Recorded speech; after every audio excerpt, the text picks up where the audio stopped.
Hello ఓలీవ్స్ back to our channel. ప్రతి అక్షరం ఒక గొప్ప వ్యక్తి కథను చెబుతుంది. ఇవాళ మనం తెలుసుకోబోయేది జే అంటే జోసెఫ్. జోసెఫ్ చిన్నప్పుడే దేవుని కలలు చూశాడు. ఆయన తండ్రి యాకోబ్ అతన్ని ఎంతో ప్రేమించి రంగురంగుల కోటు ఇచ్చాడు. అన్నలు అసూయతో అతన్ని ఒక గుంతలో వేయించి ఈజిప్టుకు అమ్మేశారు. జోసెఫ్ పోతిఫర్ అనే అధికారికి పనివాడిగా ఉన్నాడు. పోతిఫర్ భార్య తప్పుదోవ చూపినప్పుడు జోసెఫ్ దేవునికి భయపడి తన పవిత్రతను కాపాడుకున్నాడు. ఆ నమ్మకానికి బదులుగా అతన్ని జైలుకు పంపించారు. కాని జైలులోనూ దేవుడు అతనితోనే ఉన్నాడు. రాజు కల చూసి భయపడినప్పుడు జోసెఫ్ దేవుని జ్ఞానంతో ఆ కలను అర్థం చెప్పాడు. ఆ రాజు అతన్ని ఈజిప్టు ప్రధానమంత్రిగా చేశాడు.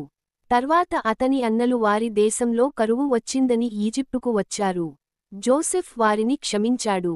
తండ్రిని మళ్లీ కలుసుకుని అందరినీ కాపాడాడు.